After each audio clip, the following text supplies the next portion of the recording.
कहते हैं, जब ताकत से बात नहीं बनती तो दिमाग नए रास्ते तलाशता है। और शायद आज अमेरिका बिल्कुल उसी मोड़ पर खड़ा है।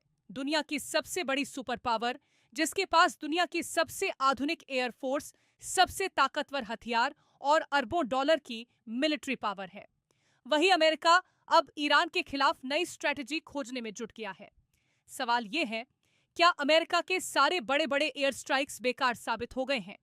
क्या अब Trump administration cyber war, economic blockade और सीक्रेट ऑपरेशंस के जरिए ईरान को झुकाने की तैयारी कर रही है? और सबसे बड़ा सवाल, क्या ये टकराव अब एक ऐसे दौर में पहुंच चुका है जहां बिना बड़ी जंग लड़े भी एक देश दूसरे को घुटनों पर ला सकता है? आइए पूरी कहानी समझते हैं इस रिपोर्ट में। अमेरिका और ईरान के बीच तनाव अब सिर्फ मिसाइलों और बमों तक सीमित नहीं रह गया है।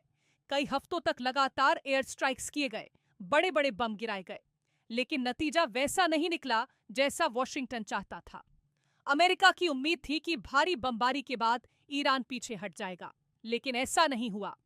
हॉर्मुज स्ट्रेट का संकट पूरी तरह खत्म नहीं हुआ और ईरान का न्यूक्लियर प्रोग्राम भी अब तक पूरी तरह नहीं रुका। यहीं से अमेरिका की सबसे बड़ी परेशानी शुरू होती है। अब सवाल सिर्फ हमला करने का नहीं, बल्कि बिना बड़े युद्ध में फंसे अपने लक्ष्य हासिल करने का है। मीडिया रिपोर्ट के मुताबिक सेंटकॉम के एक इंटेलिजेंस ऑफिसर ने मिलिट्री एक्सपर्ट के बड़े ग्रुप को ईमेल भेजा। इसमें उनसे पूछा गया कि ईरान पर दबाव बनाने के लिए कौन कौन से नए, क्रिएटिव और नॉन ट्रेडिशनल तरीके अपनाए जा सकते हैं। यानी पेंटागन अब एक्सपर्ट्स से आइडियाज मांग रहा है। एक्सपर्ट्स का मानना है कि इससे साफ है कि राष्ट्रपति डोनाल्ड ट्रंप के पास अब विकल्प पहले जितने आसान नहीं बचे हैं। लेकिन सवाल यह है, आखिर एयर स्ट्राइक्स असरदार क्यों नहीं हो रहे? सबसे बड़ी वजह है ईरान की तैयारी। ईरान ने फोर्डो और नाटांज जैसे अपने अहम न्यूक्लियर साइट्स पहाड़ों के अंदर बहुत गहराई में बनाए हैं। डिफेंस एनालिस्ट का कहना है कि अमेरिका के सबसे ताकतवर बंकर बस्टर बॉम्ब्स भी इन्हें पूरी तरह खत्म करने की गारंटी नहीं दे सकते। यानी करोड़ों डॉलर के बॉम्ब्स गिराने के बाद भी मिशन अधूरा रह सकता है। लगातार हमलों के बावजूद ईरान के राजनीतिक और सैन्य नेतृत्व के रुख में भी कोई बड़ा बदलाव नहीं आया। अब सवाल उठता है, अगर एयर स्ट्राइक काम नहीं कर रही तो क्या अमेरिका ग्राउंड वॉर शुरू करेगा? यही सबसे बड़ा खतरा है। ईरान का भूभाग बेहद कठिन है। ये इराक और अफगानिस्तान जैसा आसान बैटलफील्ड नहीं है। रिपोर्ट्स के मुताबिक मौजूदा तनाव और सैन्य झड़पों में अब तक 18 अमेरिकी सैनिक मारे जा चुके हैं, जबकि 500 से ज्यादा घायल हुए हैं। यानी ग्राउंड वॉर की कीमत अमेरिका पहले से महसूस कर रहा है। डोनाल्ड ट्रंप के सामने सिर्फ मिलिट्री चैलेंज नहीं, बल्कि पॉलिटिकल चैलेंज भी है। उन्होंने चुनाव प्रचार में वादा किया था कि अमेरिकी सैनिकों को लंबे विदेशी युद्धों में नहीं भेजेंगे। अब अगर ग्राउंड ऑपरेशन शुरू होता है तो उनका वही वादा सवालों के घेरे में आ सकता है। यानी एक तरफ ईरान पर दबाव बनाए रखना जरूरी है, दूसरी तरफ नई जंग से बचना भी।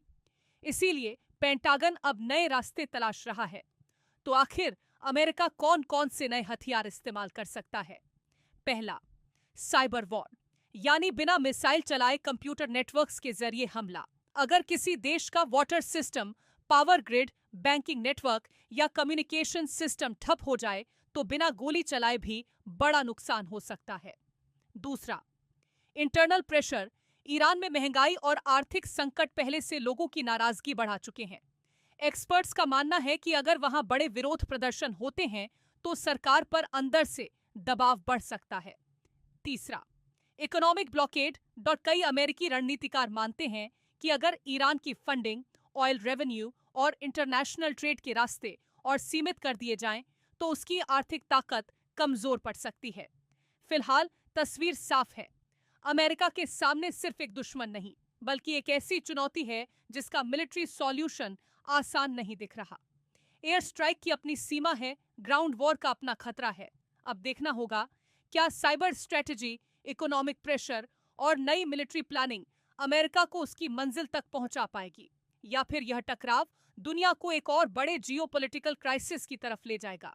क्योंकि जंग सिर्फ हथियारों से नहीं जीती जाती, कई बार जीत उसी की होती है जो वक्त पर अपनी चाल बदलना जानता है। इस पूरे मुद्दे पर आपकी क्या राय है? कमेंट में अपनी राय जरूर लिखिए। वीडियो पसंद आया हो तो लाइक, शेयर और चैनल को सब्सक्राइब करना बिल्कुल मत भूलिए।